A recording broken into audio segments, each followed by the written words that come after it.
باسمك نحيا ربنا والحبيب إمامنا، باسمك نحيا دنيا ودين، نصير رحمة في العالمين.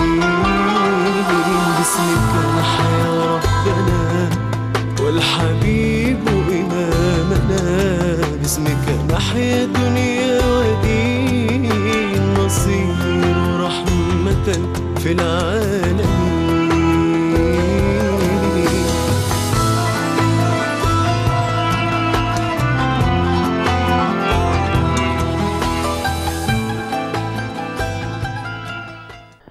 Assalamu alaikum wa rahmatullahi ta'ala wa barakatuh. Qadrli qarindoshlar, biz biroz istirohatdan keyin yana bir qatam sizlar bilan yuz ko'rishyapmiz.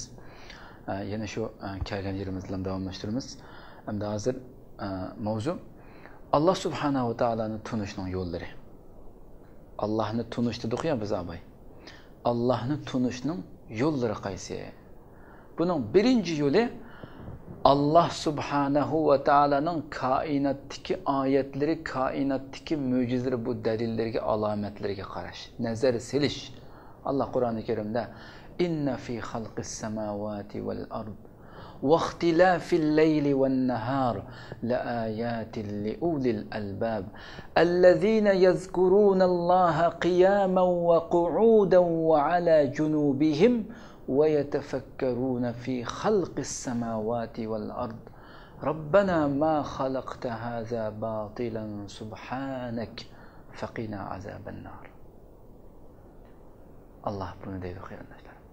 Shaksizki osmonlarning va zaminning yaratilishida, osmonlarning va zaminning yaratilishida, kecha kunduzning almashishida haqiqatan aql egalari uchun alamet deliller var dedi. Bizning birlik barlığımızı gösterdiğin, bizning ulug' kamalatimizni gösterdiğin elbette alametler var dedi Allah subhanahu taala. Bu bekardan bekar bo'lib qolmaydi. Aql egalari uchun alametler var dedi. Bu aql egalari qanday kishilar ya Rabbi desak, allazina yazkurunallaha qiyaman va qu'udan va ala junubihim. Ular shunday kishilarki Allohni o'yri turgan holatdami, o'ltirgan holatdami, hatto yonchiyotgan holatlardami Allohni zikr qiladigan kishilar, Allohni aslaydigan kishilar, Allohni aslaydigan kishilar. Va ular bu aslash orqali qanday qildi? Allohni aslaydi va yatafakkaruna fi xalqis samawati wal ard. Va ular osmonlarning va zaminning yaratilishidan tafakkur qiladi bular. Hargiz shunda xomush holatda o'tib ketmaydi.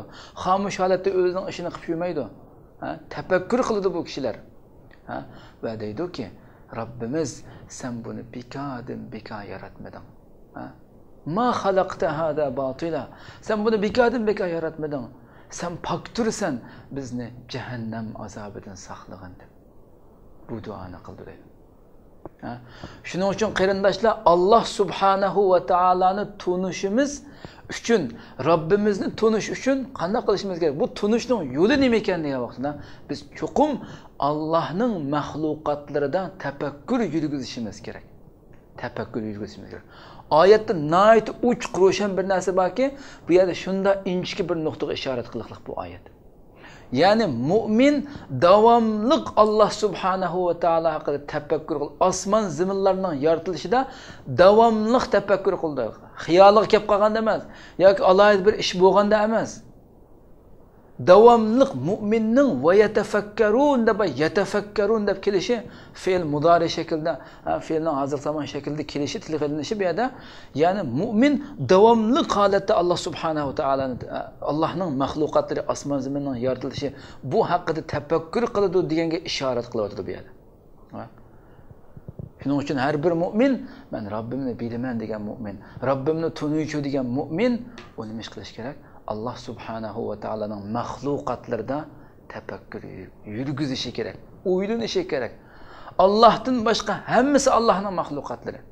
Hattoki biz o'zimiz ko'tarib yurayotgan bu jismimiz qaraydigan bo'lsak, ya'ni yillarcha hayotimizning oxirigacha o'zimizning jismi osmon zaminlar haqida nihoyatda buyuk bir hayron qolib tasavvur qilsiz narsalar bor. O'zimiz ko'tarib, har kunimiz ko'tarib, nega bo'lsa shu yerda ko'tarib yurayotgan bu jismimizni hayotimizning oxirigacha bu bir Allohning maxluqi. Hayotimizning oxirigacha tafakkur qilib, buning haqida o'ylansak, Robbimizning ulug'ligini, qudratini, kattaligini ko'rsatadigan millionlagan dalolatlar, millionlagan alomatlarni ko'ramizki, qarindoshlar. Mu'min davomli Allohning maxluqotlari ustida tafakkur qiladi. Bu koinot qarindoshlar, bu Allah subhanahu va taolaning bor ekanligini, yakki yigona ekanligini, ajoyib kamolatga to'lgan zot ekanligini bizga bu koinot timtos holatda turib bizga sukut qilgan holatda, ya'ni jimjit holatda turib koinot bizga shuni nido qiladi, shuni so'zlaydi. Shuning uchun deyilganki, al-kawnu Qur'anun samit val Qur'anu kawnun natiq wan nabiyyu alayhi salatu vassalam Qur'anun yamshi. Kainat bo'lsa, bu kainat jimjit Qur'on deydi. Jimjit Qur'on. Bu kainatdagi nega qarasak, nimaga qarasak bizga jimjit turib bizga Allohning qudratini, kamolatini bizga so'zlaydi. Xuddi bizga shuni xitob qiladi. Ko'rdingmi Allohning qudratining kattaligini? Qur'on bo'lsa bizga yo'l yo'riqlari bilan nurg'on uch qaytar notiq so'zligicha bu Qur'oni Karim. Allohning bu alomatini, Allohning ulug'ligini, kattaligini, qudratini so'zligicha. Payg'ambar alayhissalom bo'lsa-chu, Qur'anun yamshi, u mangadigan Qur'on deydi. Haqiqiy Qur'on, amaliy zimin yuzda mengayotgan Qur'on. Shuning uchun Oysha onamiz kana nabiy sallallohu alayhi vasallam kana xuluquhul Qur'on, Rasulullohning axloq to'g'risida Qur'on edi u dedi. Zimin yuzda mengayotgan Qur'on edi ular. Rasululloh zimin yuzda mengayotgan Qur'on edi. Amaliy ijroga aylangan Qur'on edi. Shuning uchun qarindoshlar, biz Robbimizni tunish, Robbimizni bilish, olamlarning yaratuvchisi Allohni bilish uchun biz nimaga ehtiyoj ekanmiz? Birinchi ehtiyoj bo'lgan narsa biz tafakkur qilishimiz kerak ekan. Mushu atrofimizdagi, koinotdagi barliq narsalar haqida tafakkur qilishimiz bu intayin xotirjam, intayin oson bir yo'l. Mu'min tafakkur qilsa, nurg'ulg'an qalblari yayrab ketadi, qalbi yurib ketadi. Chunki koinot hamma narsa Robbimizning go'zal ismlarini biz dars qilmoqchi bo'lgan Asmaullahil husna, Allohning go'zal ismlarini bizga namoyon qildi har bir narsa. Mushu orqali koinotda biz masalan koinotda rahmatni ko'ramiz. Demak Alloh subhanahu va taolo rahmat egasidir. Rahimdildir. Koinotda kuch-quvvatni ko'ramiz. Alloh qodir, kuch-quvvatlikdir. Koinotda hikmatni ko'ramiz. Alloh subhanahu va taolo hikmat bilan ish qiluvchidir. Yani mushu shaklda Alloh subhanahu va taolo mushu koinot, Allohning bu koinoti bizga Allohning shu go'zal ismlarini bizga timtos holatda turib bizga namoyon qilib oshkorlab berguchidir. Yani bu Alloh subhanahu va taoloni tunishimiz uchun Allohni tunishga bir yo'l ekan. Asmaulloh va uning go'zal sifatlarini namoyon qilib bergandan keyin bu koinot biz eng xotirjam, eng yaxshi, yaqin bir yo'l ekan qarindoshlar. Xo'sh, endi bu munosabat bilan Qur'oni Karimda 1300 oyatda koinot haqida so'zlaydi Qur'oni Karimda. 1300 yerda. Qarindoshlar, hammamizga ma'lum, Qur'oni Karimda agar har qanday bir yerda bir oyat, bir buyruq ma'nosini o'z ichiga olgan bir oyat tilga ilinsa, mu'min darhol bu buyruqdan xuddi o'ziga nozil bo'layotgandek, bu buyruqdan xuddi farmon deb buyruq desa labbay deb tizilib, podshoning oldida tizilib turganga o'xshash. Shu nadi Qur'oni Karimda bir buyruq oyati tilga ilinsa, mu'min labbayka ya Rabbi, men bugun keyindan keldigan bu buyruq qaysi buyruqni men o'shani ijro qilay deb, uningdan bir buyruqni qanday qilishimiz kerak? O'zimizga u buyruqni o'zimizga elishimiz kerak. O'zimizga tushgan bir farmon ekanini deb bilishimiz kerak. Bu noyat tabiiy ish. Bir Qur'oni Karimning har qanday yerda bir oyatda nahiy cheklama tilga ilinsa, biz bu cheklamadan yenishimiz, yiroq turishimizni talab qiladi. Buni taqozo qildim. Nada Qur'oni Karimda bir nahiy cheklangan bir narsani o'qisak, bizdan nima talab qildi, nima taqozo qildi? Darhol shu cheklangan narsani yiroq turishimizni talab qiladi. Buni taqozo qildi. Qur'oni Karimda agarda har qanday bir yerda jannat ahlining holini sifatlagan bir oyatni o'qisak, bizdan nima talab qiladi? Biz shu jannatga kirish uchun eng go'zal yaxshi amallarni qilib, harakat qilishimizni talab qiladi. Qur'oni Karimning har qanday bir yerda bir agarda jahannam ahlining holini so'zlayotgan bir oyatni o'qisak, bizdan nima talab qildi? Nimani taqozo qildi bizdan bu oyatlar? Biz shu jahannamga kirgan kishilarning holiga tushib qolmaslik, shularning holiga o'xshash bo'lib qolmaslik uchun hattoki Rasulullohning hadis so'zlagandek, yerim xurma chog'liq amallarimiz bilan bo'lsa-mu, shu jahannamdan qochish, shu jahannamdan saqlanib qolish uchun harakatga o'tishimizni, bir amal qilishimizni talab qiladi. Buni talab qildi. Qur'oni Karimda nurg'un qissalar so'zlangan. İlgirki Allah subhanahu taala halak qilib o'tgan qavmlarning qissasini o'qisak, bizdan nima talab qildi? Hikoyami, tarixmi o'qib qo'yib o'tib ketadigan?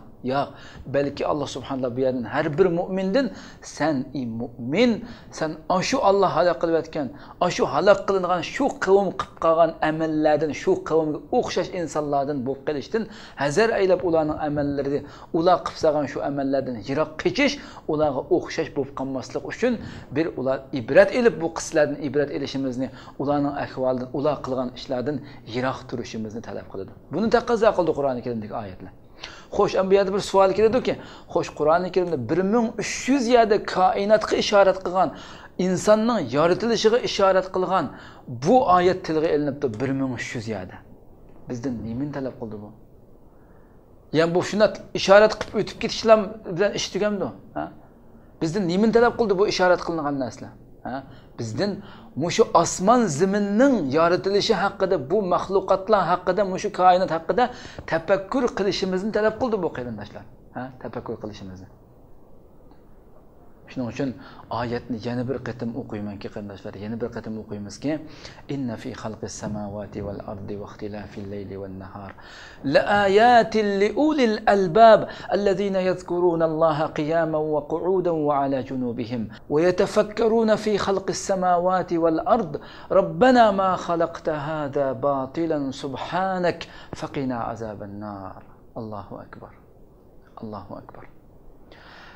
Osman shaksizki osmonlarning va zaminning yaratilishida, kechi bilan kunduzning almashishida haqiqatan aql egalari uchun alomatlar bor dedi. Alomatlar. Allohning birlik borlig'ini, qudrat kamolatini ko'rsatgan alomatlar bor. Bu aql egalari shundoq kishilarki, ular Allohni o'ri turgan hollaridami, o'ltirgan hollaridami, yanchi yotgan hollaridami Allohni zikr qiladigan kishilardir. Zikr qiladigan mu'minlardir. Ular osmonlarning va zaminning yaratilishida tafakkur qiladigan mu'minlardir. Tafakkur qiladigan, davomli tafakkurda bo'ladigan kishilardir. Va bu tafakkurning oxiri nima bo'ldi? Tabiiy holatda. Bu tafakkur qilgan inson qilib boqayli qarindoshlar. O'yinib boqayli, tafakkur qilib boqayli. Tabiiy holatda, ixtiyorsiz holatda biz Robbimizga shunday deymiz. Ya Robbim, sen buni bekordan bekor yaratding. Sen nima degan ulug'san ey Robbim? Deb buni inson ixtiyorsiz deb soldi agar tafakkur qilgan bo'lsa. Ha? U mu'minlar, u aql egalari shunday kishilarga tafakkur qilganda ekan, ya Robbim, sen buni bekordan bekor yaratmading. Sen pok tursan. Bizni jahannam azobidan bizni saqlag'in deb shunday duo qiladi. Demak bu yani tafakkur qilish, osmonlarning va zaminning yaratilishida, o'zimizning yaratilishida bu tafakkur qilish nihoyatda xotirjam, meva beradigan ishonchlik, nihoyat go'zal bir yo'l qarindoshlar. Nihoyat go'zal bir yo'l. Xo'sh, endi ikkinchi yo'lga kelaydi. Ikkinchisi Alloh subhanahu va taolaning af'ali, zimindagi Allohning af'ali ishlariga nazar silish. Allah'ın işlerine nazar silish. Bu ikinci bir yol Allah'ın tunuşumuz için. Allah Kur'an-ı Kerim'de fesiru fil ardi fanzuru keyfe kana aqibetul mukezzibin. Ziminde seyir kılınlar dedi Allah subhanahu taala. Ziminde seyir kılınlar ve mukezzib, yalğanğa çıqavıcı, inkar qılğıcı bularninki aqibetinin qandaq bo'lganligiga qaranglar dedi Allah subhanahu taala. Bu ikinci yol. Yani endi bu ikinci yol Allah subhanahu taolani tunishimizdagi ikinci yol bu deb o'tdik. Oyatni so'zlab o'tdik. Yani bu nima desa, zimindagi Allah subhanahu va taolaning sodir qilayotgan, yuz bergizayotgan bu ishlarga qaraymiz. Allah fa'alu lima yurid. Allah xolig'ini nimani iroda qilsa shu narsani mavjud qiluvchi. Uning af'ali Allah subhanahu va taolaning ishlarining hammasi mutlaq hikmat bilan bo'ladi. Mutlaq hikmat bilan. Shuning uchun ulamolar deganki, kullu shay'in waqa'a aradahulloh va kullu shay'in aradahulloh waqa' va iradatullohi mutaalliqatun bil hikmatil mutlaqa val hikmatul mutlaqa mutaalliqatun bil khayril mutlaq. Har qanday yuz bergan ish Allah uni iroda qilgan bo'ldi. Ya'ni yuz berib bo'lgan har qanday ish, demak u ishni Allah iroda qildi degan gap. Har bir Allah iroda qilgan har bir ish chuqum yuz beradi. Chuqum yuz beradi. Allahning irodasi mutlaq hikmat bilan bo'ladi. Allahning irodasi mutlaq hikmat, Allahning irodasi. Mutlaq hikmat va Allahning irodasida. Endi bu mutlaq hikmat nima deganda, mutlaq hikmat mutlaq yaxshilikni o'z ichiga olgan bo'ldi, mutlaq yaxshilik bo'lgan bo'ladi. Hatto biz insonlar aqlimizning ojizligidan nurg'ulgan narsaning tashqi ko'rinishi bizga har xildek tuyulgan, musibatdek tuyulgan, yomondek tuyulgan narsalarmi Alloh subhanahu va taolo madamiki iroda qilgan ekan, u mutlaq bir hikmat va mutlaq hikmatning ichida mutlaq yaxshilik bor. Biz bilmasakmi? İbnu Adam utlubni tajidni fa in wajadtani fajadta kulla shay va in fittuka fataka kullu shay. Ey Adam o'g'li, meni talab qil. Meni topsan. Meni talab qil, meni topsan. Agar meni topsang, hamma narsani topgan bo'lsan, hamma narsaga erishgan bo'lsan, agar meni yo'qotib qo'ysang-chi, hamma narsani yo'qotgan bo'lsan. Hamma narsani yo'qotgan bo'lsan. Va ana ahabbu ilayka min kulli shay. Men bo'lsam sana har qanday narsani, hamma narsadan nima? Hammadan bakrak suyumlik men dedi. Eng yaxshi ko'rildigani men sana. Men tarafdan boshqa yoqqa burilib qolsang ishing chataq dedi. Shuning uchun biz Asmaulloh, Allohning go'zal ismlarini faqat va faqat har qanday amalimizda, har qanday yurish turishimizda, har qanday ish harakatlarimizda faqat shu olamlarning Robbi tarafga yuzlanishimiz uchun Rabbimizning ismlarini eng go'zal shaklda bizga berilgan qudratning doirasida o'rganib tafakkur qilib chiqishimiz uchun bu darslarimizni, bu programmani boshladik.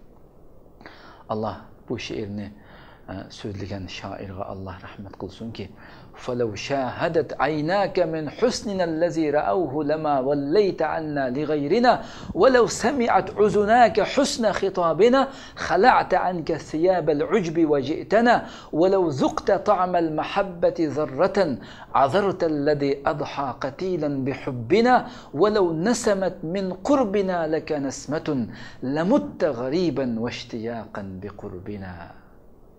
Liqurbina. Yani agar sening ko'zlaring, yani bizning yaxshiliklarimiz, bizning ne'matlarimiz, bizning ato qilgan yaxshiliklarimizni ko'rgan bo'lsa, sening ko'zlaring haqiqiy ko'radigan bo'lsa, bizning ne'matlarimizni hargiz va hargiz sen boshqa bizdan boshqa tarafga ketib qolmasdan, bizdan boshqalardan umid qilmasdan, bizdan boshqalardan orzu qilmasdan, tama qilmasdan, boshqa mahluqlardan sen bizning qishimizga albatta kelgan bo'lading. Albatta biz tarafga kelgan bo'lading. Ha? Albatta biz tarafga kelgan bo'lading.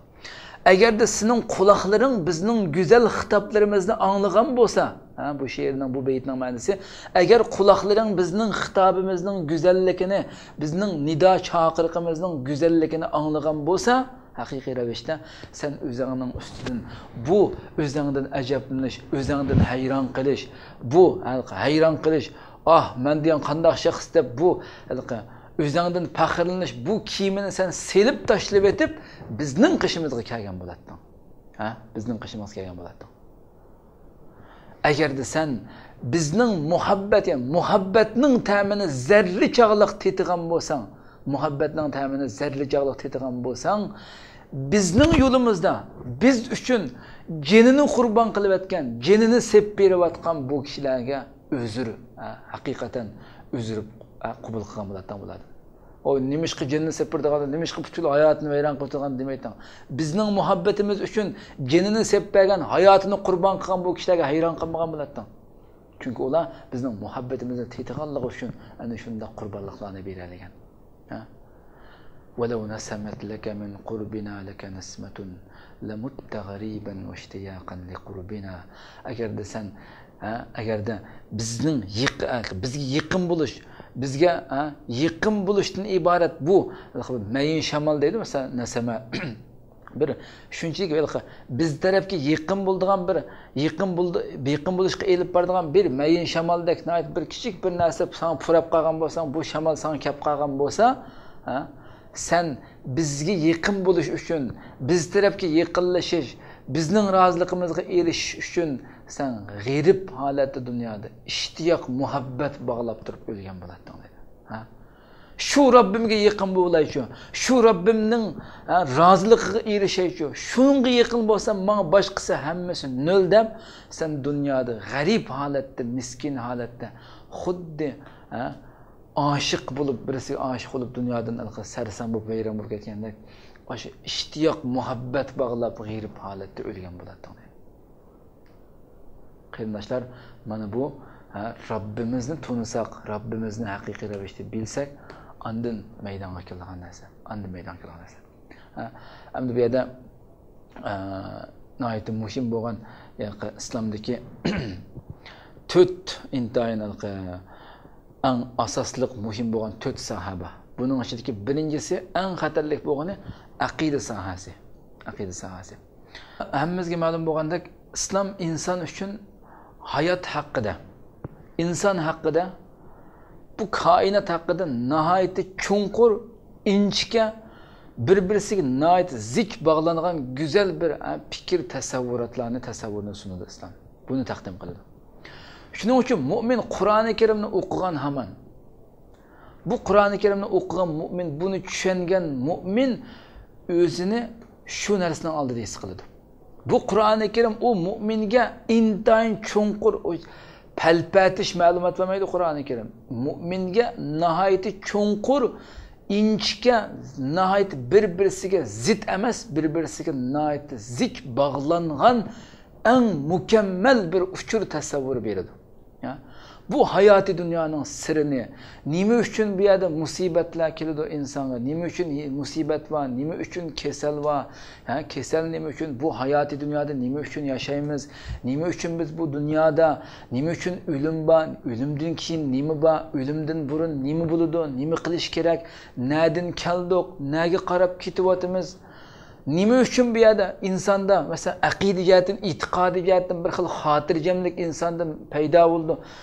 Bu şekilde xiyolimiz kelgan har qanday ma'lumot, har qanday ish haqida Qur'oni Karim bizga eng mukammal, eng chunqur, eng inchki ma'lumotni bizga Qur'oni Karim beradi. Qur'oni Karim beradi. Shunlashqa Alloh subhanahu va taolodan yiroq inson qarab boqadigan bo'lsak, yiroq boshqa har xilma-xil fikrlar, xilma-xil nazariyalarga ega bo'lgan insonlar qaraydigan bo'lsak, ular bir mezgil o'tgandan keyin bugun kunimiz buni davomli anglab turamiz. Hattoki odatdagi insonlar emas, nurg'unlagan bir falsafa, nurg'un nazariyalarni o'ttirib qo'ygan olimning fikr nazariyalarini ham bir mezgildan keyin qarasangiz, yana bir boshqa bir olim chiqib uning o'ttirib qo'ygan nazariyalarining hammasini nolga aylantirib o'tib, botil, quruq, safsat ekanligini burunqaliq so'zlagan olimning nazariyalaridan isbotlab chiqadi. O'qiymiz-ku buni gazet jurnallarda. Atrofimizni ko'rib turamiz. Yani insan Allah'tan yiroqlashib, uningdan boshqa xilma-xil chechilang'u fikrlarni mingasiga qochadasa, bu inson tuyuqsizlam, atsugunsa uni shu fikrlarni o'zi to'g'ri deb qarayotgan bu nazariyalarni bitchit qilib tashlaydigan, yo'q qilib tashlagan nurg'un boshqa bir narsalar bilan boshqa bir fikrlarni oldida hang-tang qilib qolgan gap. Bu tengil qoshqa uchraydigan gap. Chunki u fikrlar, u Alloh tarafdan kelmagan boshqa har xil nazariya, bu narsaning hammasi quruq fikrlar, quruq nazariyalar edi. Quruq nazariyalar.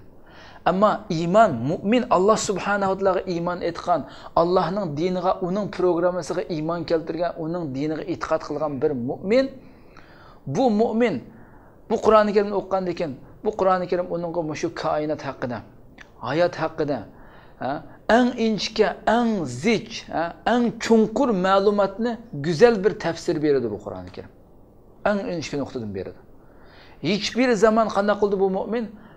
Elishib ketmaydi, uning kallasi chechilib ketmaydi hargiz bu mu'minning.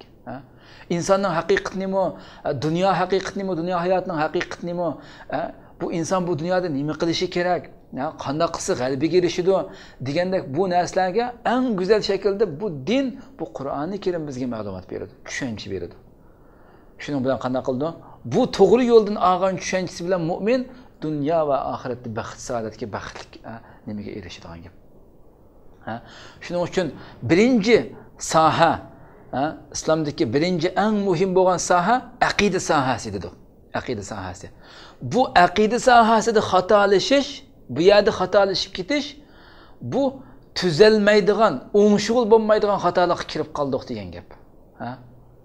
Xuddi misol keltirish to'g'ri kelsa, bir tarozini misolga keltirsak, agar bu tarozi to'g'rilanmagan, tarozi xato to'g'rilangan bo'lsa, uningda qanchilgan qitim bir narsani tassaq yana xato chiqaveradi natija.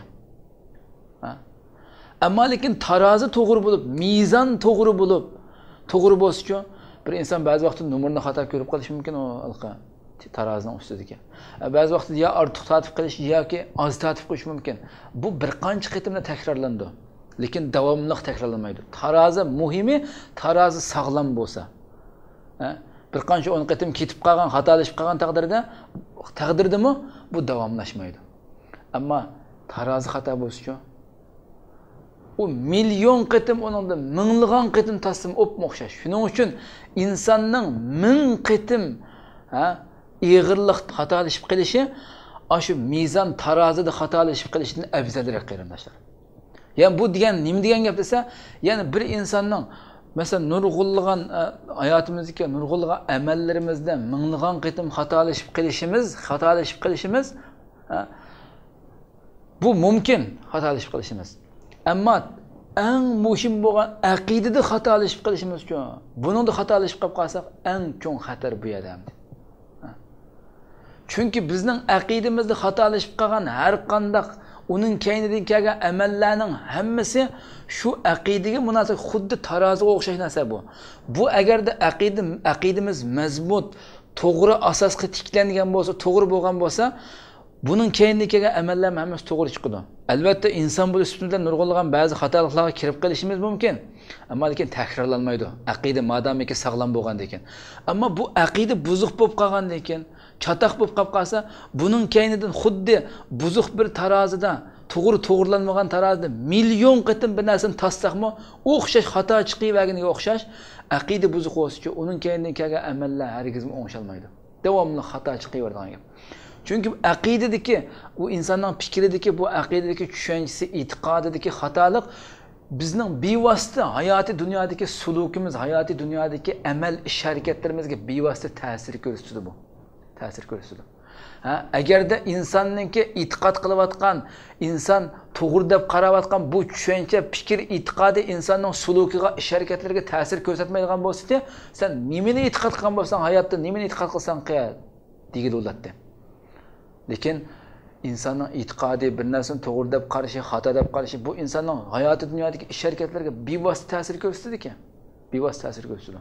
Shuning uchun bu bek muhim masala. Buni texnik tushuntirish uchun misol keltirish to'g'ri kelsa, masalan, kurashchi aeroplandagi uchquchi havoda turib zaminni masalan nishon oladi, uradigan ya'ni. Havoda turib nishonga olgan vaqtda, zaminni nishonga olgan vaqtida agarda shu havoda turib 1 millimetr farq u yoq bu yoqqa to'g'rilanib qolsa, dal to'g'rilanmay 1 millimetr ya u yoq ya bu yoq to'g'rilanib qolsa, bu havodagi 1 millimetr zaminga nima 1 kilometr farq bilan zaminga tushadigan gap. Ya'ni bu shu qadar muhim mavzuki, aqidada xatolashish u chuqum insonning hayotiga, sulukidagi ish harakatlariga bevosita ta'sir ko'rsatadi. Bevosita intayin ig'ir salbiy ta'sirlar va aqidadagi xatolikninki inson hayotidagi insonning faoliyatlari, ish harakatlariga ig'ir darajada ta'sir ko'rsatadi aqidadagi xatolik. Shuning uchun inson davomli qanday qilish kerak? Pat-pat o'zining aqidasini to'g'rilashi, o'zininki nimaga e'tiqod qilayotganligi, nimani to'g'ri deb qarayotganligiga davomli murojaat qilib turishi kerak. Balki o inson to'g'ri bo'lmagan bir e'tiqodga ega bo'lishi mumkin. To'g'ri bo'lmagan narsani to'g'ri deb qarayotgan bo'lishi mumkin. Xurofotni to'g'ri deb qarayotgan bo'lishi mumkin. yoki bo'lmasa insonlarning o'tirisida tarilib yurgan bir quruq so'zlarni to'g'ri deb qarayotgan bo'lishi mumkin. Shuning uchun davomli aqida mavzusida izlanib turishi, aqida mavzusida ma'lumotini yig'inib turishi kerak. Bundaq bo'lmagan vaqtda u cho'ng bizning hayotimizga bevosita ta'sir ko'rsatadi. Bevosita ta'sir ko'rsatadi.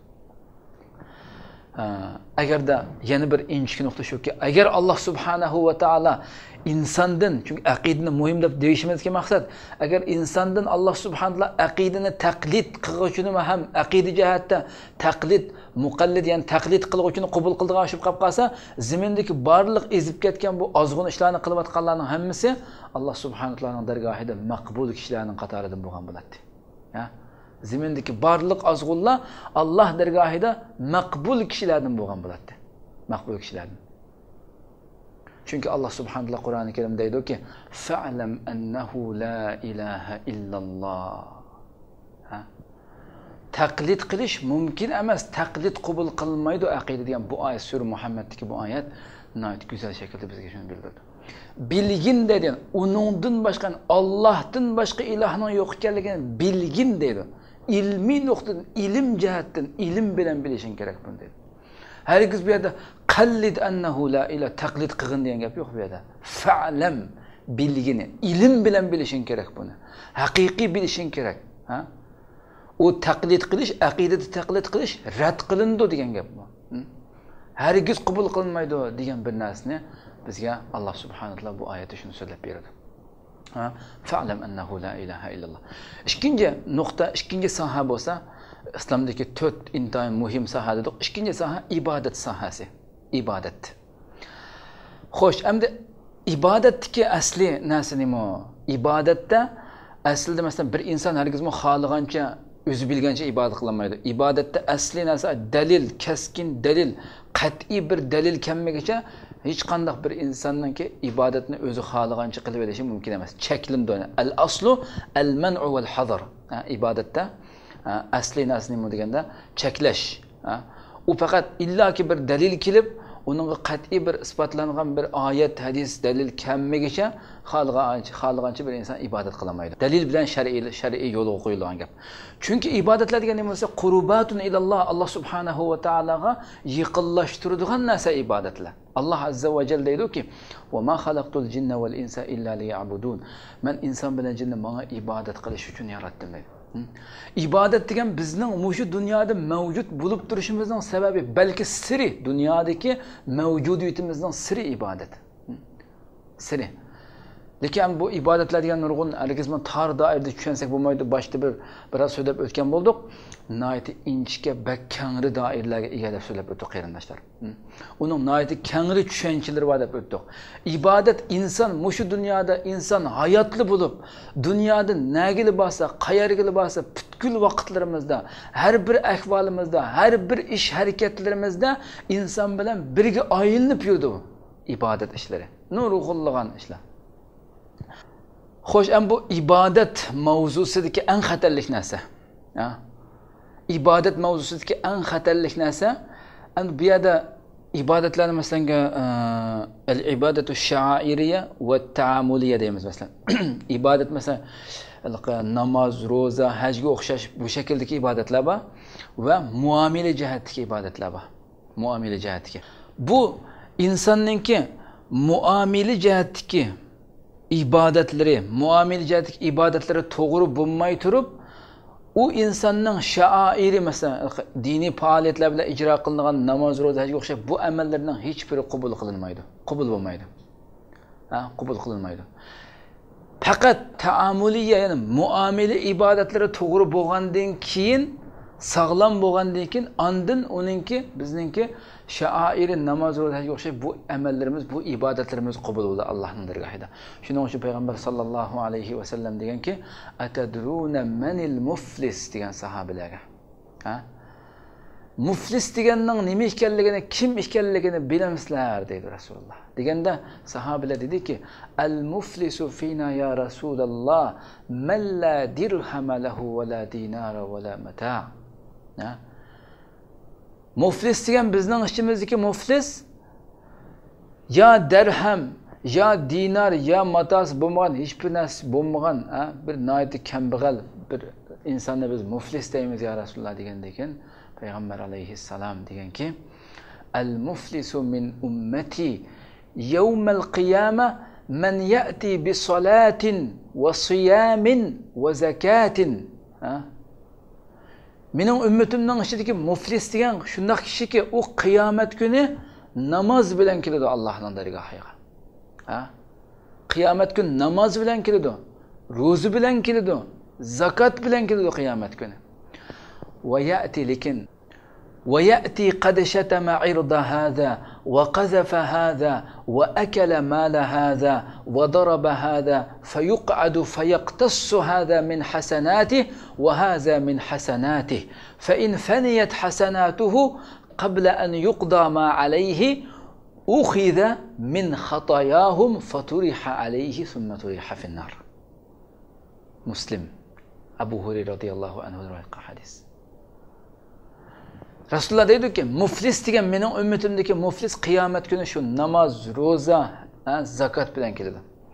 Lekin palonning izzat hurmatini tillab, uni so'kib qo'ygan, palonni tillab qo'ygan, yana birisiga to'kmat chaplab qo'ygan, yana birisining melini yeb qo'ygan, yana birisini urib sag'an. Bu shaklda mushu muomil dunyodagi muomil ishlar mushunda bo'lib qolgan holatga keladi. Xo'sh, endi bu qanday qilinsa qisos elinish uchun o'ldirg'izildi deydi. Qisas elinish uchun o'ldirg'izildi bu yerda Alloh subhanahu buni. Shuning bilan bu haliqi tillab qo'ygan birisi kelib, u insonningki yaxshiliklaridan olib qisas elib berildi uningga. Tillangan yoki urib sag'an yoki to'kmat chaplab qolgan bir inson kelib, u insonning yaxshiligidan oladi endi. Qisas shu shaklda elib berilgan beri. Yana birisi kelib uning yaxshiligidan oladi. Agarda uning shu elindigan haqlardagi uning buning shu muomalat hayot dunyoda qilgan ishlari uning yaxshiligining hammasi qisa elinib yaxshiliklari tugab ketib qolsa, qanday qiladi? Payg'ambar sollallohu alayhi vasallam deydi-ki, shularningki xatoliklari, haliqi dunyoda zulm uchirgan, dunyoda tillangan, urilgan, to'kmat kuchirgan bu shaxslarning jinoyatlari, gunohlari, xatoliklari u insonning ustiga yuklandi, tashlandi dedi. Tashlandi. Uning keyinda bu inson jahannamga tashlandi dedi. Jahannamga tashlandi. O'ylab boqaylik, ya'ni u inson barliq sha'ir ibodatlarning hammasini qiliqliq, namoz, ro'za, zakat bular Alloh buyurgan bu sha'ir, ya'ni ibodatlarning hammasini qiliqliq. Lekin muomala jihatda chatoq chiqaribdi. Qarang, hammasi vayron bo'ldi. Hammasi vayron bo'ldi. Ro'zaga qarab boqaylik. Payg'ambar sollallohu alayhi vasallam deydi, Abu Hurayra radhiyallohu anhu rivoyat qilgan bir hadisda Payg'ambar sollallohu alayhi vasallam deydi-ki, "Man lam yada' qawla az-zuri wal 'amala bihi, falaysa lillahi hajatun fi an yada'a ta'amahu wa sharabahu."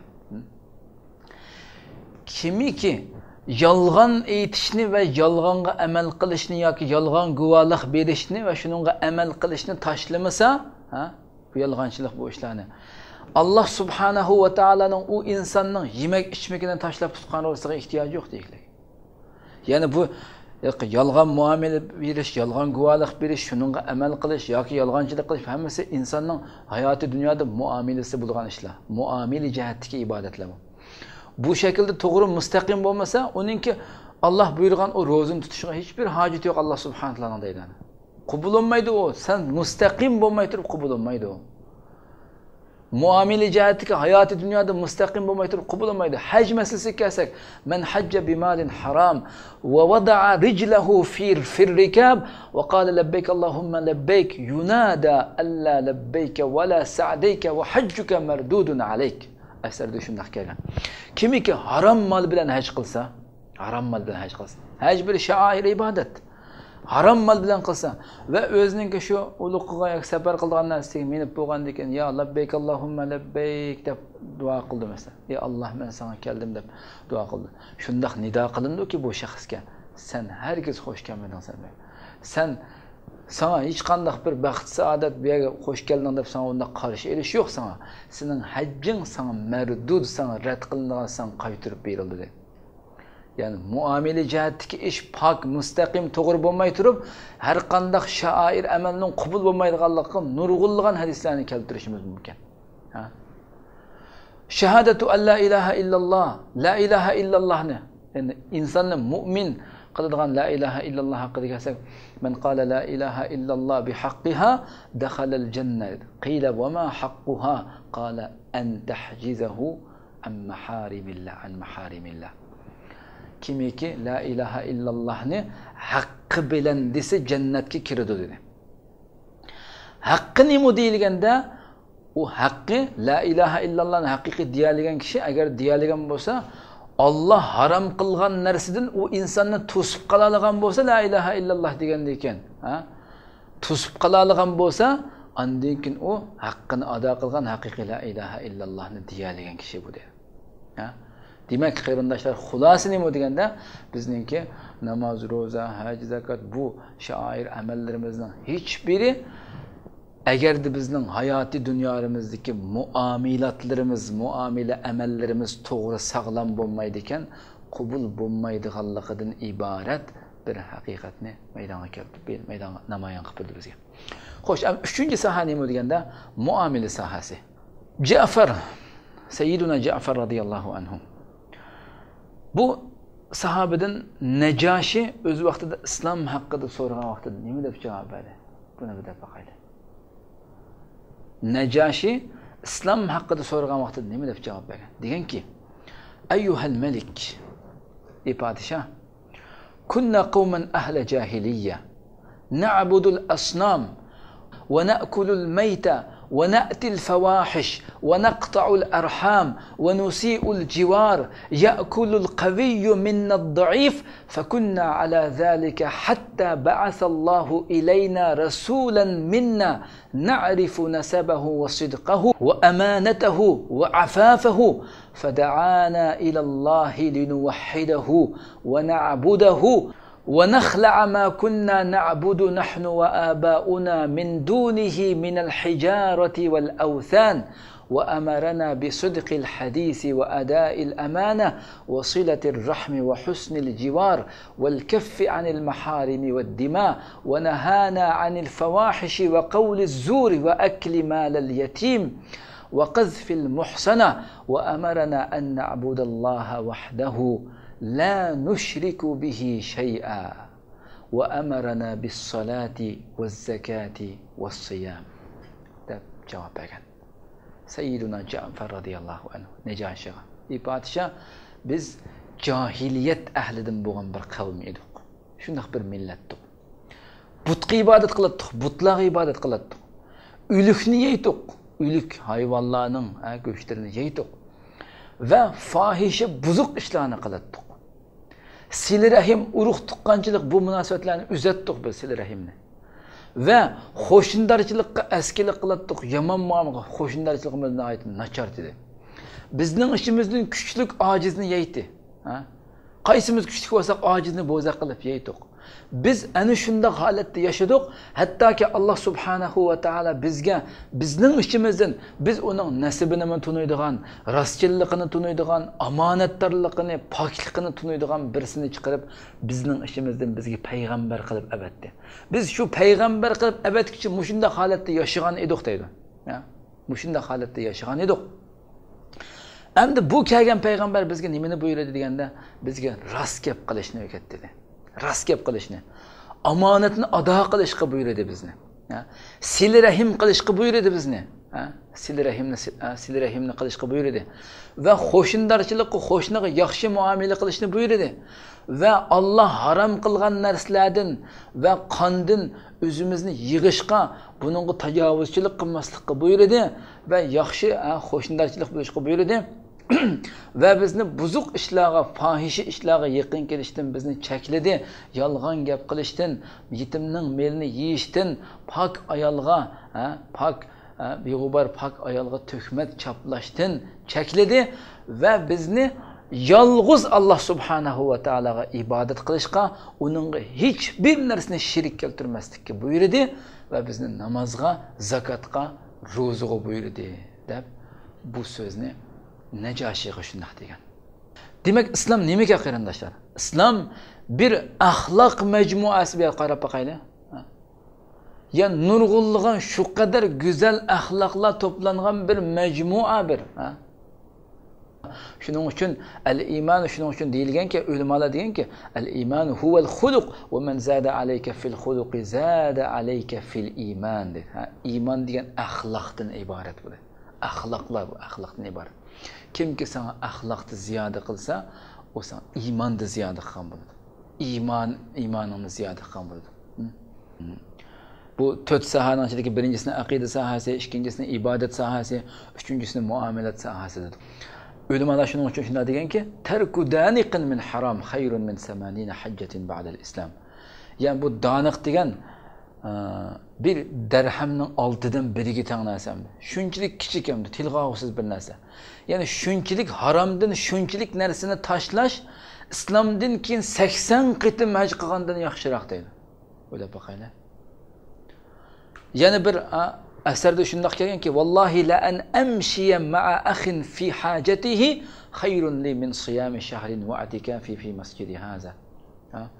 Men bir qarindashim bilan shu hojati uchun, shu qarindashning hojati uchun, qarindashim bilan birga mengishim, hojatini ravo qilib berish uchun bir oy ro'za tutgandan va mening mushu masjidimda itikof qilganimdan yaxshiroqman. Albatta bu ro'za va itikof al-nafla nimani ko'rsatmoqchi? Nafli shakldagi ibodatlar. Bu nafli shakldagi bu qadar ko'p ibodatdan bir qarindashimning bir hojatini chiqish uchun, bir hojatini ravo qilish uchun mengishim shu qarindashim bilan men uchun yaxshi. Dedi. 4-chi soha bo'lsa axloq sohasi qarindoshlar. Axloq sohasi. Eng oxirgi soha yana axloq sohasi. Qur'oni Karimda Alloh va innaka la ala xuluqin azim. Sen albatta ajoyib buyuk axloq egisisan. Nihoyat buyuk axloq ustidasan dedi. Go'zal axloq ustidasan. Shuning uchun inson mu'min eng go'zal axloqqa ega bo'lmay turib, bu axloqlarga esilmay turib, go'zal axloqlarga insof qiladigan, insofdor, kamtar, go'zal axloqliq, mutavodi, kuyimchan bir inson bo'lmay turib, hargiz va hargiz bu dinning mevasidan o'zlanmaydi. Bu dinning ta'mini hargiz tetyamaydi, qarindoshlar. Hargiz tetyamaymiz. Shuning uchun qarindoshlarim, bugun biz bu asmaulloh, Allohning go'zal ismlari haqidagi darsimizga bir muqaddima shaklida biz yuqoridagi narsalarni sunib o'tdik. Muqaddima shaklida. Alloh subhanahu va taolo Qur'oni Karimda Sura Taha 8-oyatda Allohu la ilaha illa huva lahul asmaul husna. Sura A'rafning 180-oyatida bo'lsa Walillahil asmaul husna fad'uuhu biha. Allohning go'zal ismlari bor. Allohning go'zal, uningdan boshqa hech iloh yo'q. Birinchi sura Tahada Alloh u shundoq ilohki la ilaha illahu. Uningdan boshqa hech iloh yo'q dedi. Uningdan boshqa iloh yo'q. U shundoq Alloh. Uning go'zal ismlari bor dedi Allohning. Lahul asmaul husna. Uning go'zal ismlari bor. Sura Araf'daki ayeti boyunca Allah'ın güzel isimleri var. Allah'ın güzel isimler Allah üçün yakı bulmasa. Fed'uhu biha sila Allah'ını şunun bilen çağıranlar.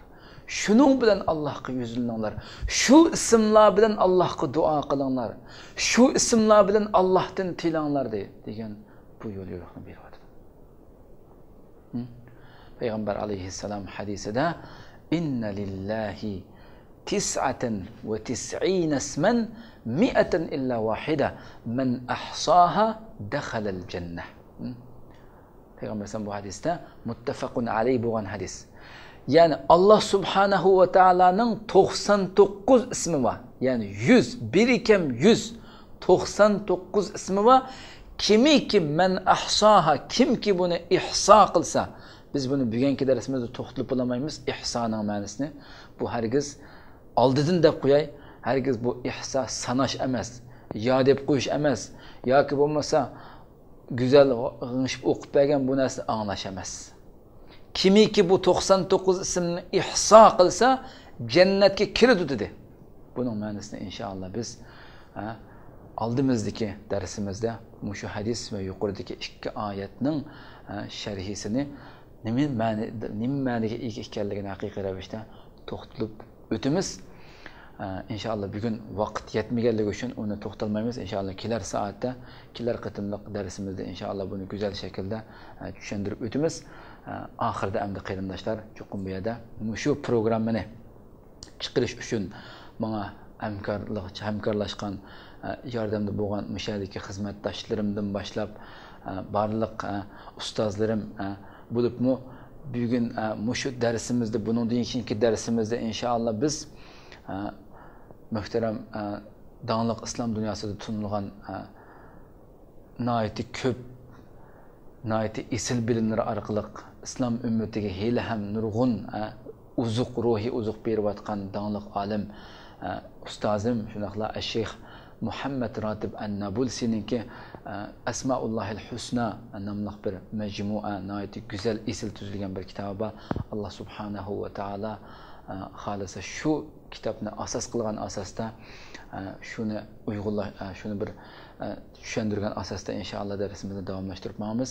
Alloh subhanahu va taolo ana shu ustozlarimizga shu ummat uchun hassa qo'shgan, ummat uchun bu xizmatni ko'rsatgan shu ustozlarimizga dunyo va oxiratda uni ilmini texmbak ziyoda qilib, texmbak yaxshi amallarni qilishga muyassar qilishini tilash bilan birga, xuddi payg'ambar alayhissalom hadisi degandek, "Man lam yashkurin nasa lam yashkurillah" degandek, insonga rahmat etmagan kishi Allohga rahmat aytolmaydi degan hadisiga asosan birinchi bo'lib shu ustozimdan boshlab barliq mushadiki televiziyadagi barliq qarindoshlarim, rahbarlarimizdan tortib xizmatdoshlarim bo'yicha hammasiga Alloh subhanahu va taolaning rahmat qilishini, ularning shu programmani mavjudga chiqarish uchun ko'rsatgan tirishchanliklarining hammasiga Allohning go'zal martabalarni ato qilishini Allah subhanahu wa ta'aladan chin qalbimdan tilayman. Chunki ularni bu Alloh yo'lidagi da'vat, Alloh yo'lidagi xizmat uchun bir kishilik har birisi o'zining sohasida, har kishi hammasi o'zining o'rnida turib tegishlik hassini qo'shib atgan kishilar. Inshaalloh bularning hammasi Alloh subhanahu va taolaning "Va man ahsanu qawlan mimman da'a ila Allohi va amila solihan va qala innani minal muslimin" degan so'zininki doirasiga kirib ketadi bu qarindoshlarimiz ham. Ya'ni Allah subhanahu va taolo, ya'ni Alloh yo'liga da'vat qilgan, yaxshi amal qilgan ve men musulmonlardandurman degan kishidanmi go'zal so'zlik, buningdanmi chiroyli so'zlik bir kishi bormi dedi Alloh subhanahu va taolo. Buningdan go'zal so'zlaydigan kishi bormi? Albatta yo'q. Albatta yo'q. Shuning uchun men ham faqir miskin ham Alloh subhanahu va taolodan ana shu mu'minlardan, ana shu go'zal so'zlik shu mu'minlardan, Alloh da'vat qilgan, yaxshi amal qilgan va men musulmonlardandurman degan shu mu'minlardan barliq qarindoshlarimni shulardan qilishini Allohdan tilash bilan birga meni ham Alloh shu o'z rahmati bilan ana shularning jumlasidan birsi qilishini Allohdan tuvanchilik bilan tilayman. Shunaqla barliq qarindoshlarimizdan, bizni televizor ekrani oldida bizni ko'rib turayotgan barliq qarindoshlarimiz, ustozlarimizdan menga eng yaxshi, eng qimmatli hadiyasi bo'lgan men qimmatli fikr, takliflarini, mulohazalarini sunishini, berishini chin qalbimdan umid qilaman. Chunki hech qanday bir maxluq dunyoda ashu sohibul qubbatil xadra, ana shu yeshil qubbalik, yeshil gumbazlik shu joyida yotgan shu payg'ambarimiz Alloh subhanahu va taolo uni barliq xatoliklardan ma'sum qilgan, xatoliklardan tamoman saqlagan payg'ambarimiz sallallohu alayhi va sallamdan boshqa har qanday inson tanqidlanishi mumkin. Uning xatoligi bo'lishi mumkin. Albatta xatolashadi inson. Shuning jumlasidan men ham albatta bor. Shuning uchun barliq qarindoshlarimdan samimiy taklif, ko'z qarash, fikrlarini sunishini chin qalbimdan umid qilaman. Xuddi Umar ibn Xattob radhiyallohu anhu shu o'zining go'zal so'zi degandek, "Ahabbu ma ahda ilayya ashabi uyubi" deganidek, men ham qarindoshlarimdan mening xatoliklarimni qamlashmay qolgan, to'g'ri bo'lmagan so'zlab qolgan bo'lsam, buni samimiylik bilan to'g'ri mulohiza fikrlarni ustozlarimning berishini chin qalbimdan umid qilaman. Umar ibn Xattob roziyallohu anhu yuqorida degan so'zi bo'lsa, mening hamrohlarim, mening yo'ldoshlarim menga hadiya qilgan narsalarning ichidagi menga eng suyumli bo'lgan narsa nima desa, mening ayiblarim.